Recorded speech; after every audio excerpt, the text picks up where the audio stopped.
Hey everyone, welcome back to the channel. It's been 6 months since I got this Norco Range VLT.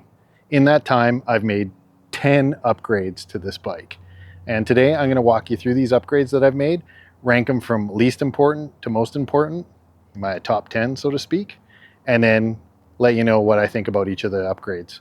Love to hear from you in the comments how you think I did for ranking them, but let's dive into it. Here we go.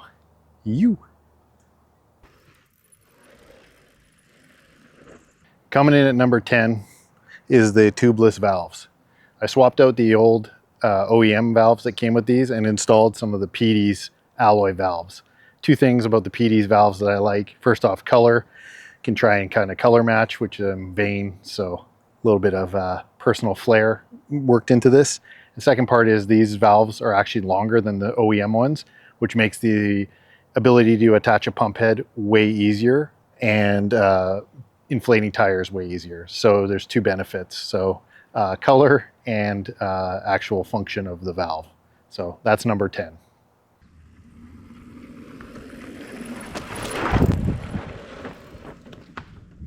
In number 9 spot, it's grips.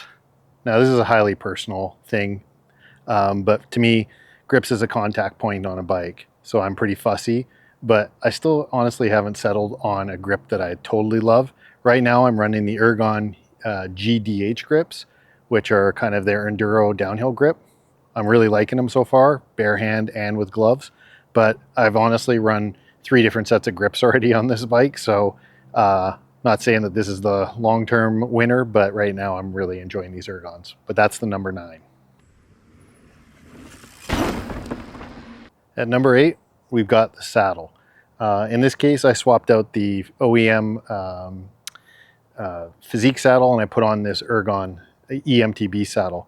The thing I like about the Ergon saddle is that it's got a scooped back on it, so it allows you to really scoot your weight backwards in technical climbing situations, which are fantastic on an e-bike, and really kind of get your maximum traction when you're powering up technical climbs. So I've had this saddle on 4 different bikes. I kind of just keep moving it from bike to bike to bike. I hope it doesn't die. They don't make this version anymore. They make a new version. I haven't tried that, but if you know you like something, especially when it's contact points, things like grips or saddles, you stick with what you know, and I really like this saddle. So that's the number 8. At number 7, we've got pedals. You can see right here. These are the Crank Brothers Mallet E pedals. I was running the regular old school mallets for almost 5 years. They finally gave up the ghost just recently. I bent one of the wings and the other one on the other side was pretty damaged. I didn't want to really rebuild them. The pedal bodies were pretty beat, as you can see. So time to just put some fresh pedals on there. I'm kind of like with grips and saddles. It's a contact point. If you know that you like it, you just stick with it. So I've been a Crank Brothers fan for a long, long time. I have them on all my bikes. So sticking with that plan and running Crank Brothers.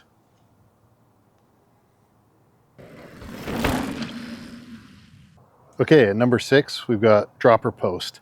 I pulled off the original post that came on here.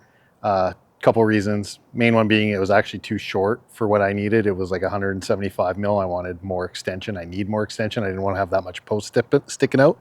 So I upgraded. At the same time, I thought I'm going to try something that I loved previously on another bike, bring it back to this bike. So I went with the RockShox Reverb Axis wireless dropper post. So I love this post. The unit itself is self-contained, super reliable. No wires, no cables, so clean for the setup and for the front end of this bike, which I love.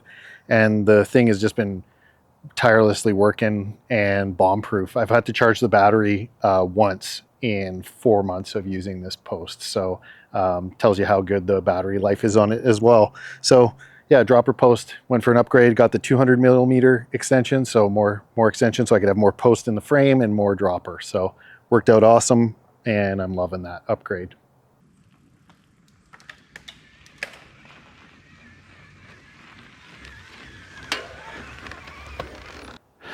Okay, we're into the top 5. Number 5 and number 4 are kind of related. They kind of came together relative to sort of fit and comfort. Number 5 is the stem. I changed out the OEM stem, went from a 40 millimeter stem to a 50 mil stem, and I upgraded from like a no-name OE stem to a Race Face Atlas alloy stem. So I added 10 mils. I found that that just added a little more comfort for me and for making the bike fit better. And then at number 4, I went with a new handlebar. Pulled off the stock alloy OEM bar and put on this carbon 1-up bar, 800 mils wide and 20 mils of rise. I love this handlebar. It's super comfortable, compliant, just adds a bit of extra comfort. I'm getting older. Things like fit and comfort are super important to me these days, it seems like, on bikes. So the slightly longer stem and the carbon bar really kind of added a comfort element to this as well as performance. So win-win. So that's 5 and 4. All right, coming in at number 3. If you saw my last video, you know exactly what I've picked here, and it's tires. I upgraded the OEM tires on this bike from some OE Continental Crypt Totals and put on the Schwalbe Magic Mary Gravity Pro radial tires. Unbelievable upgrade. These could potentially rank higher in some cases, I think, on some people's bikes, but these tires were a game changer. I find that the tread pattern is amazing. The traction's amazing so far. I've had about 10 rides on these now, and I am loving them in all different kinds of conditions, wet or dry. So far, they've been fantastic. So definitely a good upgrade. And the reason I put tires as number 3. Okay, and coming in at number 2, it's brakes. I yanked off the stock TRP Evo slates that came on this bike and installed these SRAM Maven Silver brakes, and what an upgrade. I just love these brakes. Amazing power, amazing modulation, and fully tunable for things like adjustment in regards to reach and bite or brake engagement. So worth it all the way along. I would always recommend upgrading brakes if you don't have the best-in-class brakes. It's a money well spent, in my opinion, especially when you're riding an eMTB.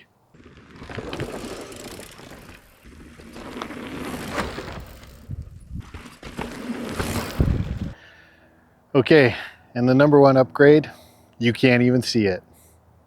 You could guess all day, you're never going to get it. Anyways, the number 1 upgrade has been the Bosch CX motor, and in particular, all the firmware updates that have happened this year to increase the power and assistance on this motor unit. So it's been pretty awesome. It shipped with 85 Newton meters of torque. After a first firmware update, it boosted the output to 100 Newton meters. And then last month, there was another update that got it up to 120 Newton meters. So now this Bosch drive unit is totally comparable to a lot of the other brands on the market, like Avinox, giving you that kind of boosted power and tunability. So amazing update. And, you know, really, it was free. Well, technically it wasn't free.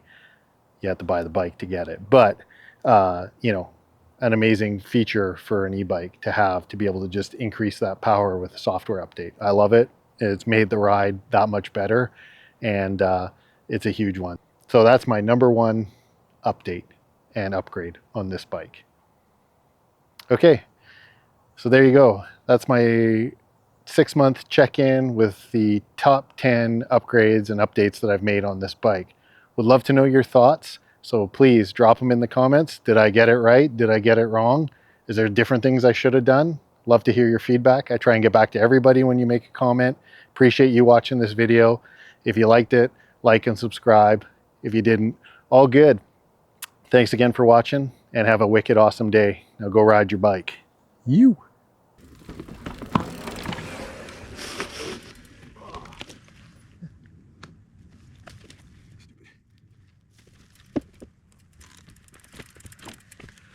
Take 2.